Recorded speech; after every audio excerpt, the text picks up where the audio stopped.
There's been a problem here with people that have been suspended by Blizzard.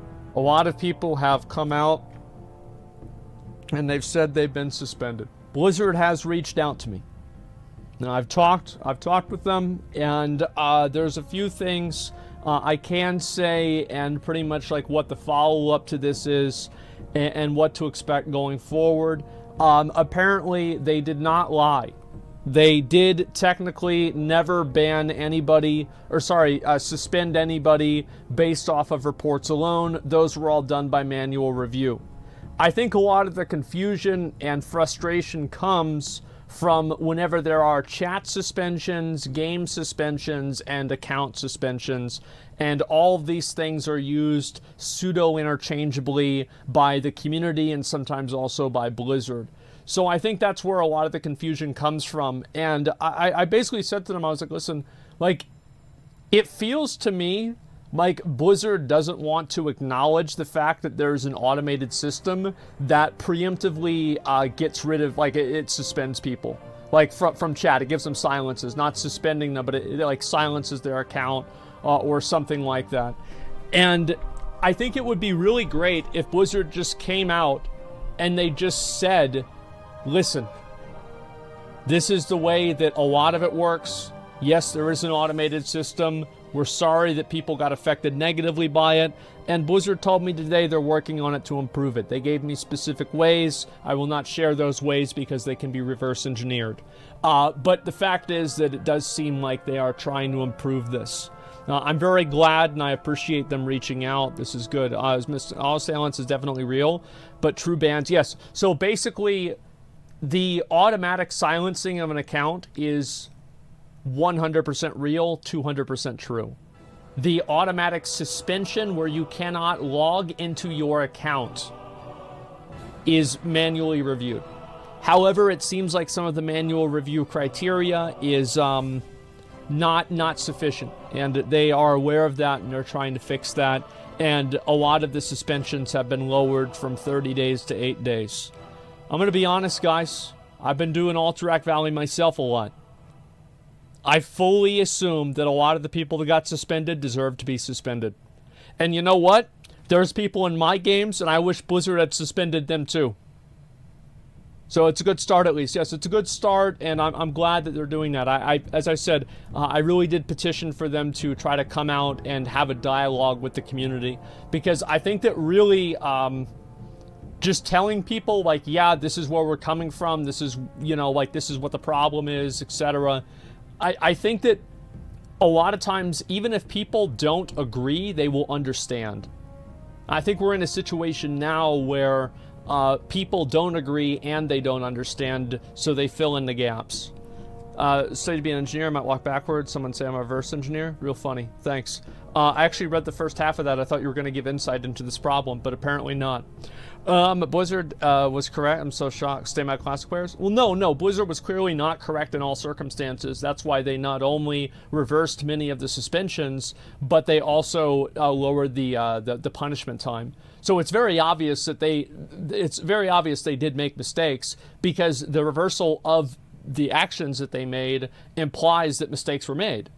Yes, they did, but all I'm saying is that it seems like they've acknowledged that, and I really do hope that they continue to do this. And you know, if they have anything else that they want me to say, I would absolutely say this. I asked them if I could say this, and they were okay with it. And so I just think having a dialogue with the community and being honest about it is the most important thing. So why do you suspect they aren't opening a public dialogue?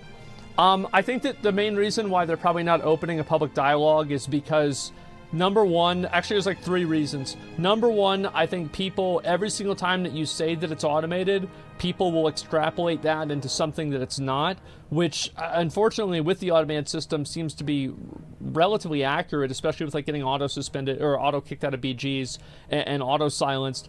Number one, there's that. Also, number two, I think a big reason why is the same reason why they don't ban bots more often, is because they don't want people to reverse engineer the punishment criteria that they use to like figure out like what you're doing wrong.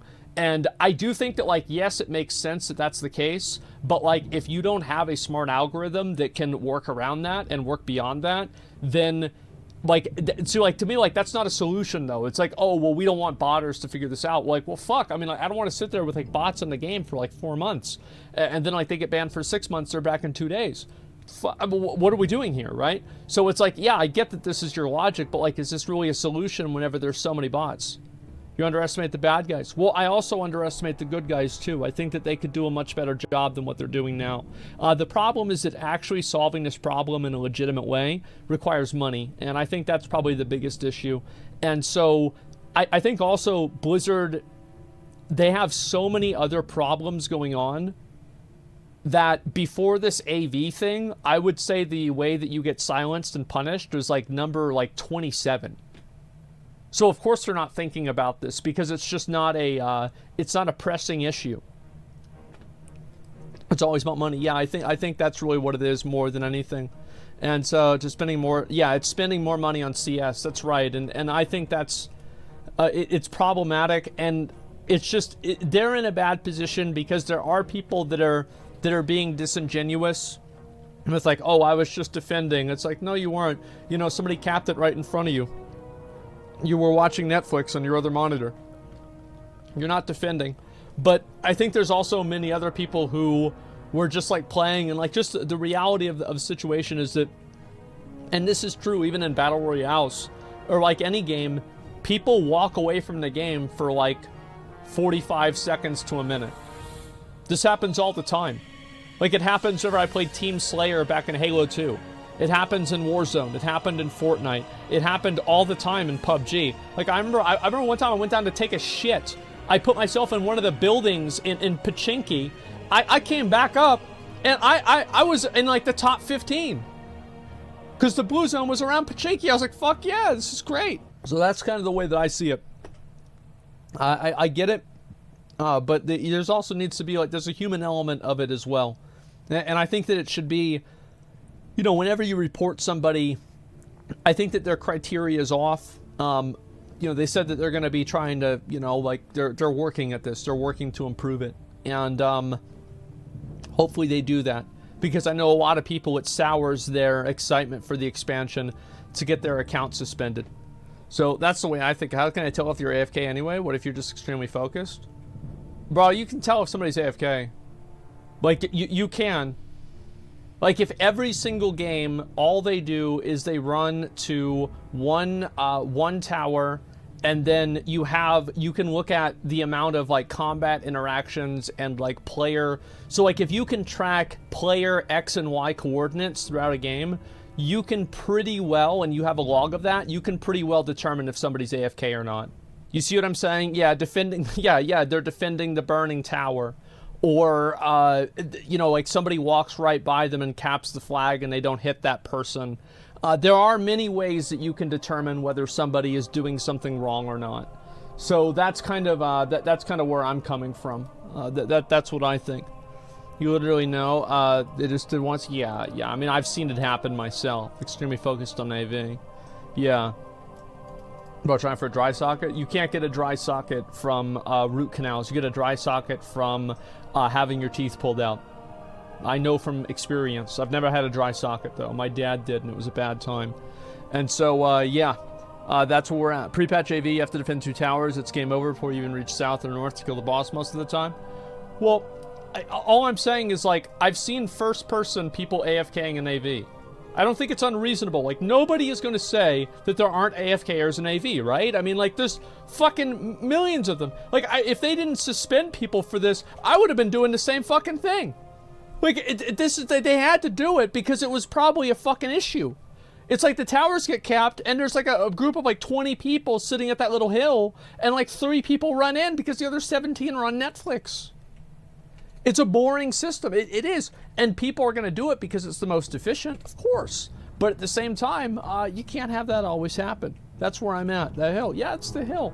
So, also they talked a little bit about the mega server realm. So this is a post made by Unacceptable State of Classic Servers. And we're going to talk a little bit about this. And we're going to go through where the servers are at, because this has been, like, what I worry about is that Blizzard just simply does not have the, they do not have the tools to do what is best for the game.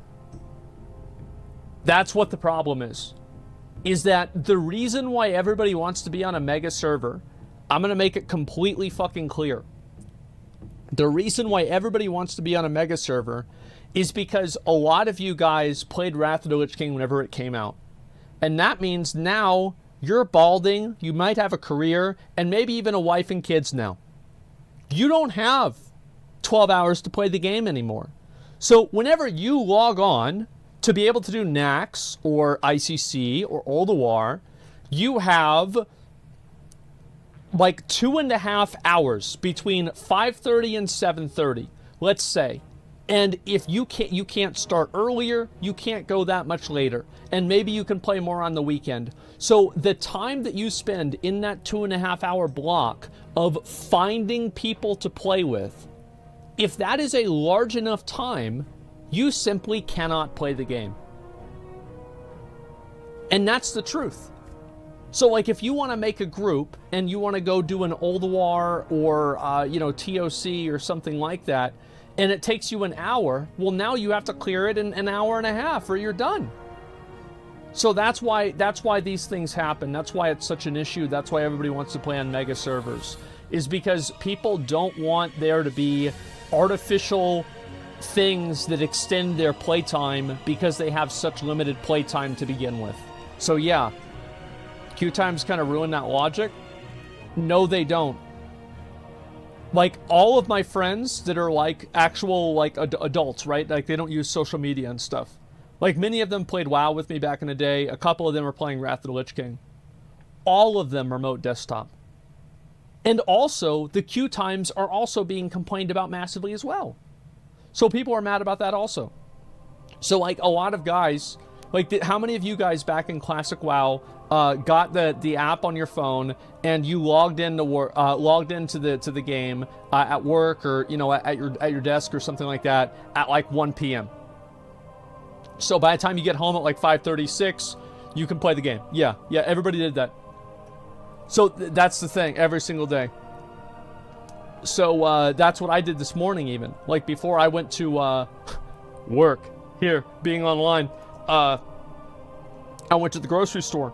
And before I did that, I logged in. I got in queue. And that's what caused it. Congo fixed server queue, post on forums. I'm not going to read that. It's the only way you could play the damn game. Yeah, exactly. So, like, that's what everybody's doing. And so this is a post that Blizzard made about it. First off, thank you for the comment. I understand this is an incredibly frustrating time if you haven't been playing on one of those heavily impacted realms. Sincerely and personally apologize for the situation on the Mega Realms. Please know this is the top issue on our minds right now, and we're actively working on solutions for the specific realms right now. Reading forums, Reddit threads, Twitter comments, etc. One thing that struck me is the sheer amount of misinformation or misunderstanding going around. So I'm going to try to explain the best I can of what we're doing now, where we're going, the state and nature of the problems, and to provide a factual look at the actual state of the realms that aren't full right now. Please bear with me, and this is going to be a very long post. I'm not going to TTS this whole thing, right? I'm just going to go through some of it. So they disabled character creation to the big realms. I think everybody predicted this. That's why everybody transferred over, and that's why the queue times are so big.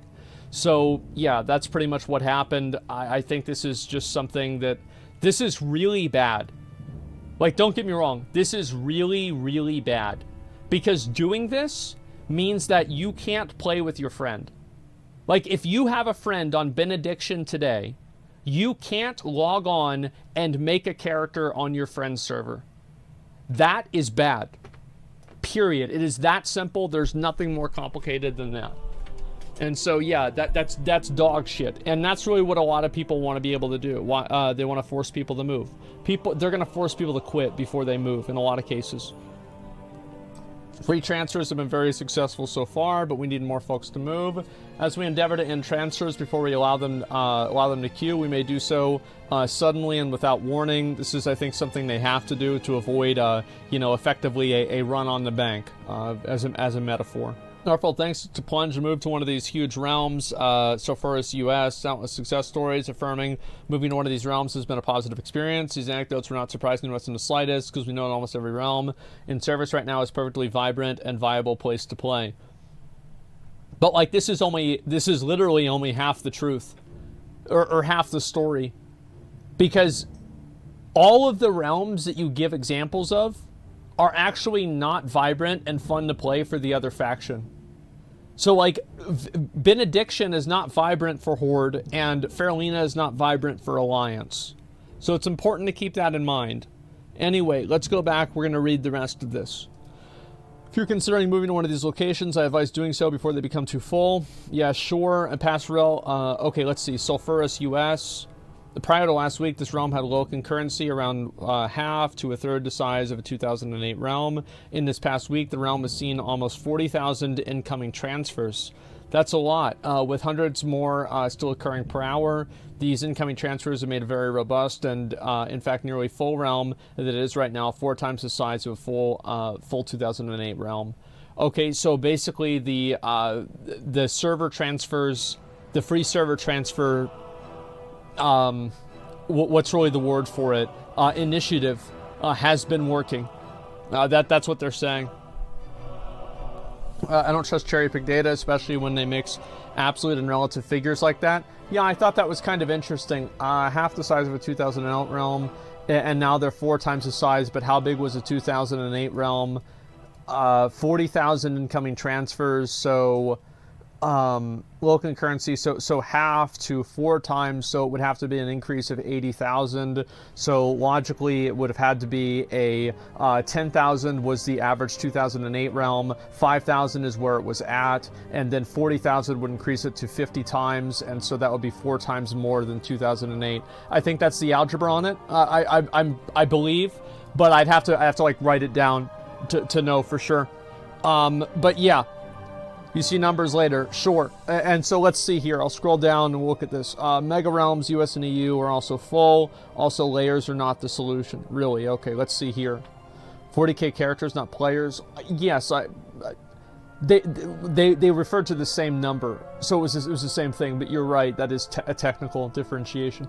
Mega Realms in EU and US will start easiest with most clear-cut statement to make. The Mega Realms in US and EU that are queuing are completely full. The statement of it is the absolute state of things, and there is no additional capacity that we may do for these to have more people play on these realms or to reduce queues. Why is it not possible that you can't make Benediction 2 and Faralina 2 and then make Faralina 1 and Faralina 2 linked servers like in retail WoW?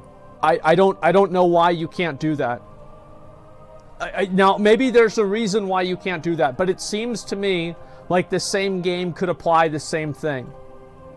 Yeah, didn't they do that with Illidan? I'm not sure. This doesn't work that way. Here's the thing. I think like we can all come up with armchair developer solutions for this.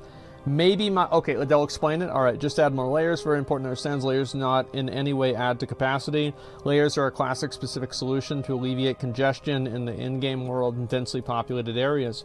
Like, I don't know how this is true, because like, I mean, how many of you guys were on like a really laggy layer and then like you get layered over whenever we were doing like an event and we go to another layer and there's no lag? So like, I mean, that happened multiple times. Like, I don't know. I mean, how does retail do it? Well, retail has the player base scattered amongst like a bunch of servers. The way we work is certain threshold of players congregates a small area in the game. Saying Blackrock Mountain.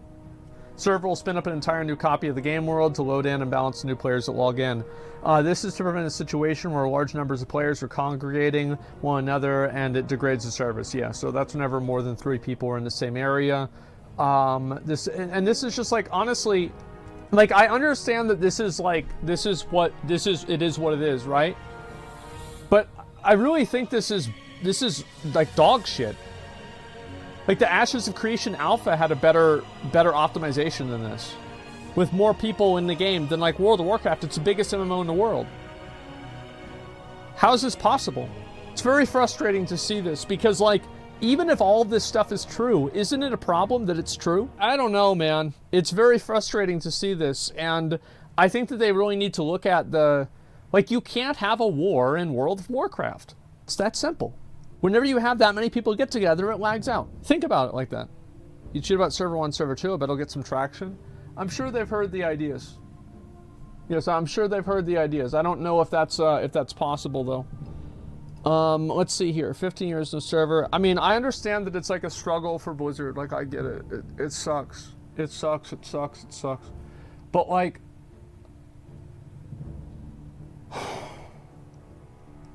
I hope that they can understand why everybody wants to play on the same servers. It's because so many people have a limited amount of time to play the game, and if they can't find a group quickly, they functionally can't play the game. Like, that's really what it is. They talk about that? All right. We're going to go down to it. We're going to go down. We're going to find everything. Neither of these systems increase realm capacity. It's dictated by a total number of connections. Every time a player connects to the realm, the connection interacts with multiple services and databases. Of course, total number of the collection's realm's database. Services reaches a certain number, the service will degrade or fail on multiple levels, leading to symptoms like auction house lag or outages, chat performance, etc. Like, I don't see how, like, this has been a problem for, like, 15 years, though. Like, how is it, like, this is... Like, I mean, we've been having, like, massive lag problems in the game ever since, like, Mists of Pandaria, like, Cataclysm. It's, like, just years and years and years. I mean, I don't know. It seems like you could probably improve it somehow. Maybe not, but, I mean... I don't know. I remember this happened during WoD, and the server capacities were increased. So I don't know. Do you guys remember that back at like level 100, whenever everybody, like, nobody could log on, and then Blizzard just, like, mass increased the server capacities? And they even did it whenever all of the realms went from high to medium and medium to low population, because they increased the size of the realms. It's weird they refuse to use a lot of retail solutions like new auction house. Exactly. Yeah.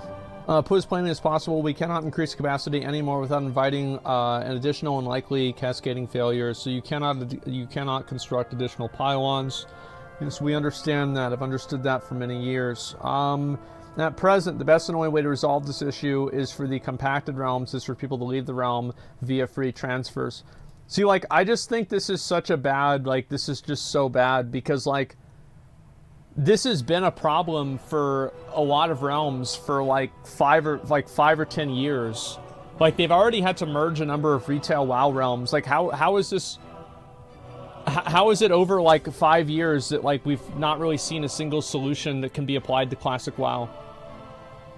Post is already long, but on topic of viable realm options, want to take some time to dispel some outright falsehoods about the viability of realms. They're not mega realms. Okay. Paint a picture of how some of these realms are in relative 2008. They'll be completely full. Compare concurrency relative to full 2008 realm. I wonder. I wish they would show what benediction is. One part of this that is a little bit like unclear is, like, this number is true. Like, I will like, okay, sure, that's true.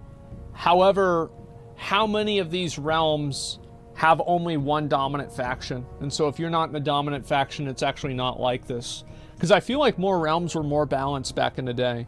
Maybe it's just like rose-tinted goggles, but I feel like realms were probably more balanced back in 2008.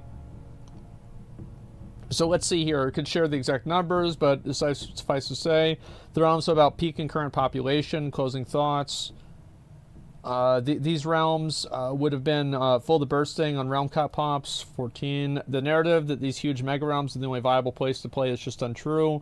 We want to do everything that we can to drive home the absolute fact that these are great places to play. Any demographic data available on third-party websites should not be used as a basis for a decision around where to play. Well, I don't agree with that. So you're saying, like, everything that's obtained through a third party is wrong? I mean, there's no way. Like, yeah, it's just that there's no way that's not true. And so Snobby, how it's written, no, it's fine, right? I mean, I wish that they were more assholes about it, honestly, because then it feels like you're talking to a real person, you know. So I prefer that, to be completely honest. And they're being so give out the information, the data yourselves. Well, here's the thing, is that, so let's say how long did you guys have to wait? Because for me, whenever I was playing Wrath of the Lich King, I was on Kel'Thuzad, which was one of the most populated realms. And I would usually have to wait about like 2 hours around to get like a good ICC group, from like logging in to pulling trash. It would be about probably 2 hours. Like, how long did it take you guys? Like 2 to 4 hours? Yeah, something like that. Because like you're usually sitting in city, maybe in between queues, you know, you see people, and that's about it. Took me a guild? Yeah. Probably about the same. And so it's a matter of like a varying level of degree. So like the varying level of degree that, you know, 6 hours, 2 hours, and 15 minutes provides is substantial in every single mark. So if on a mega realm, you only needed to spend 10 minutes, 15 minutes to find a group because there were so many of them, that is a massive tangible difference between 2 hours. So like, even if this is true, the frame of reference is off. Bulletin board was amazing. Yeah, it's a matter of good organization. 10 times less population, organized ICC raids, etc. Oh yeah, they do, but it's a lot harder to do. And the way that they organize those are probably on like a time frame. So like you have to log on at like 3 p.m. to do the ICC raid or something like that. Why they had everything shared and got rid of the distributed retails? Well, yeah. I mean, this is, let me finish the rest of this. Overall, realm health and management has been the most challenging aspect of managing Classic. These mega realms started to emerge last year. We're concerned about their impact, but we're very hesitant to take heavy-handed action, fear of breaking up friend groups and restricting player freedom. That's unfortunately what they did with the with locking, making characters and transferring. At this point, however, we believe time has come to end the concept of a mega realm. We hope that with your help and willingness to consider the future and current transfers we're going to offer, we can help maintain a lively and vibrant community across all realms without the need for queues. Now, this is like what I wish they would do. This is what I wish they would do. I wish they would have Benediction 1, 2, 3, and 4. And all of the auction houses are shared, trade is allowed, everything is allowed between these 4 servers. So everybody is actually on their own server. They can just group and trade and use the same trade chat. And you know that that technology exists because it's being used in retail WoW. So yeah, it's like Lost Ark, yes, like Lost Ark, or like Tower of Fantasy, or like mini games that use a form of layering. I think that layering and different types of like shared servers, like sharded servers, things like that, is just a better experience for the average player. The problem is whenever the layers are too fractured. And I think that's what the issue is. And can't trade across realms in retail. You can trade across some items though, right? That means that there's a way to trade all items. Because if you can trade one item, you can probably trade all of them should the circumstances allow. Conjured items and also, what do you call it? Conjured items and items within the 2-hour trade window are tradable. So, there you go. They are absolutely tradable. And so all you have to do is add some sort of a tag. That's what I'm assuming. I don't know. I'm not a developer. But like, I feel like if you put somebody on that, it could be solved. They have let it get too bad, then they fix it. Classic community freaks out at change initially. As I said, I wish that there were server clusters because I like being on a mega server. I think it's fun. I think being on the big server with everybody else is fucking cool. Whenever I went to Kel'Thuzad and all the big dicks were on Kel'Thuzad, I said, finally, I'm home. I've arrived. I don't want to be on some small server. I don't want to be on, you know, like the 17th most populated server. I want to be on like number 1, 2, or 3. The big dick servers. They'll do like RuneScape. You can log into any server as you want. I think that the problem is that there's a lot of dissonance between... So there's people that think like I do, and there's also people that think that if they add server clusters, they're adding cross realms and Classic is dead. So I know why Blizzard isn't doing this. It's because they're worried that like classic WoW players will view this as making the game like retail. You see what I'm saying? So I think that's why they're hiding it, and that's why they're not hiding it. That's why they're avoiding it. Classic Andes are their own worst enemy, to say the least. Yes. Shadowlands linear questing, assisting, I don't even know what that is. Wrath of the Lich King is very much like retail. Yes, I think so. That's what S-Fan says. Yeah, I personally, I think that if the game doesn't play right, nothing else matters. And if you can't play with other people and you can't do large group activities, then it's bad, and that problem needs to be solved. Everything else doesn't matter. I don't care about like the fucking like some theoretical value. Ted logs on, he can't play the game. That's real. The sense of wonder is not real. So I think they need to make the game work. Make the game work, let people play the game.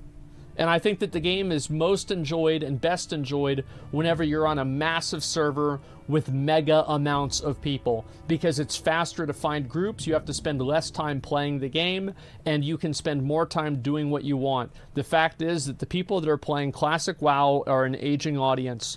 There are new people playing the game, like Vier. Vier is new to the game. But there are a lot of us that are just fucking 33-year-old boomers, 32-year-old boomers, and we're there to have our fucking second chance at trying to get invincible. Okay? A lot of us don't have as much time as we used to, and I think there's a lot of people out there who, it's really good for them to be on a huge realm. And it does make the difference between them being able to complete activities and not. As a parallel to this, I remember whenever I was in high school, I would try to like fast walk from the bus stop to my house, because I knew that if I didn't get in a group, like school would get out at 4:15, and if I wasn't in a BRD group by 5 p.m., I wouldn't be able to finish before I had to have dinner and go to bed. So yeah, I understand this all too well. And it sucked knowing that like you get into one but you knew you couldn't finish. Or something like that.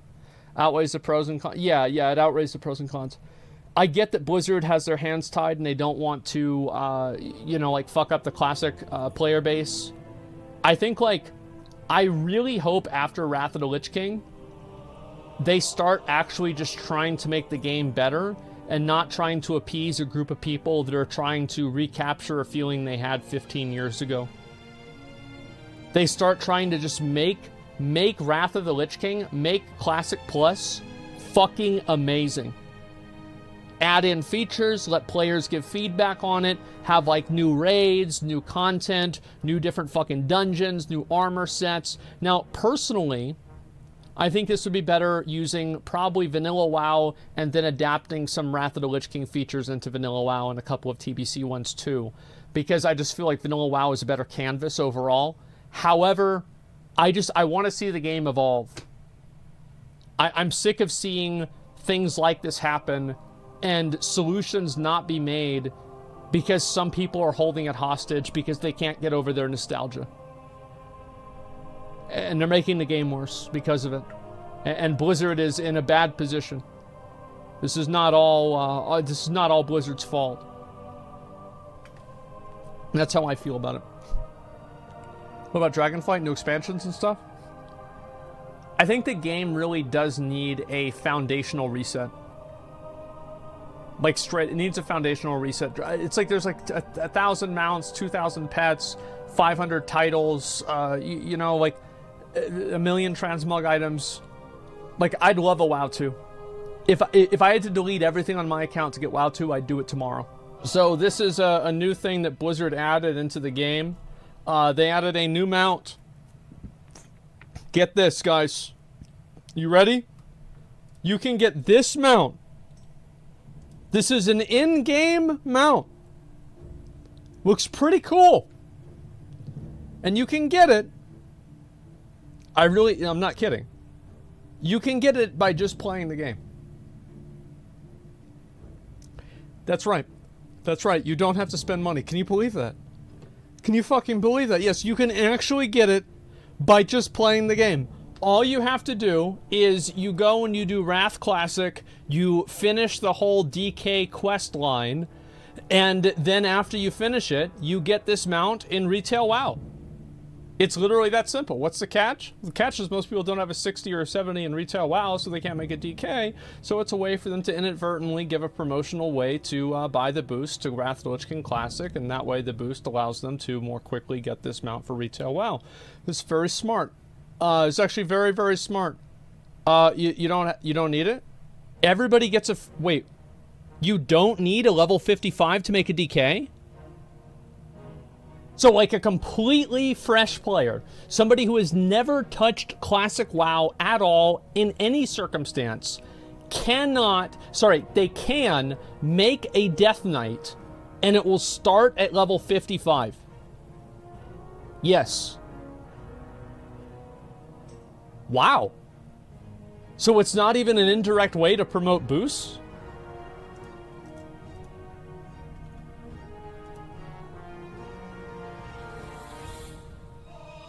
Well, what are we going to be mad about now?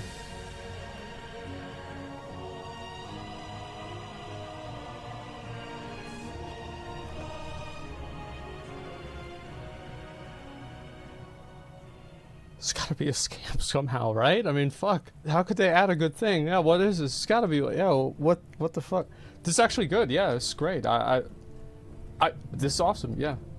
I'm happy. I'll get them out tomorrow. I'm not going to get today. I'll get tomorrow. And so, yeah, read the blue text. Oh, yeah. So this is what Blizzard said about it entirely. One of the Wrath of the Lich King Classic pre-expansion update arrived. You'll be able to create and level a DK. Here's how it works. Your first Death Knight created in any realm is free of restrictions. Any Death Knights created after your first one must be on a different realm and require an existing level 55 character on the same realm. And you may only have one Death Knight per realm. That's how it was in Wrath of the Lich King. Well, I mean, maybe they're scamming us into buying the game by adding a reward that people want to play the game. So then they'll buy the games. It's kind of a scam because like they try to, you know, they want to like get you to play the game by like giving you like rewards and shit. So like it's kind of, I mean, like you know what I mean? I mean, fuck. Yeah, I mean, come on, guys. How long is the DK quest line? It's like 2 hours, probably. Yeah, somewhere around 2 hours. Overall, though, like, no memes. This is a huge W by Blizzard. This is a huge fucking W. This is badass, too, by the way. It's awesome. Yeah, they need to make more fucking art of, like, the characters. Yeah, this is actually a fucking... This is just a good thing. Yeah, there's no catch. There's no, like, oh, but actually... I'm actually just kind of like, I'm disarmed. This is actually just good. And yeah, I don't know what to say. It's good. I mean, I just hope that, I hope they can get this, like, wrong. Yeah, I feel like that's probably not true. Like, there's probably, like, a quest completion. Like, they clearly have technology in the game that detects whether your character has completed certain quests or not, right? Because that's how they give you quest transmog. That's how they give you criteria for, like, lore master or something like that. So that does sound like bullshit to me. Anyway, I hope they figure out the realm thing soon. A lot of people are excited about Wrath. In my opinion, I think more people are excited about Wrath than they were about TBC. Like, if I go look at, like, the WoW directory. Where is it? This is just everybody. Where's the WoW directory? Wrath.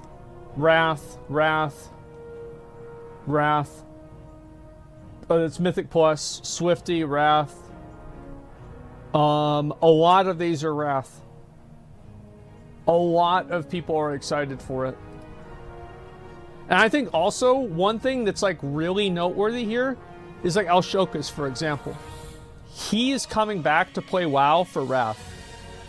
And I've seen so many, like, random streamers that are just like, I mean, like, not that he's random. This guy fucking, you know, he got over 1 million views at once, by the way. Once is insane.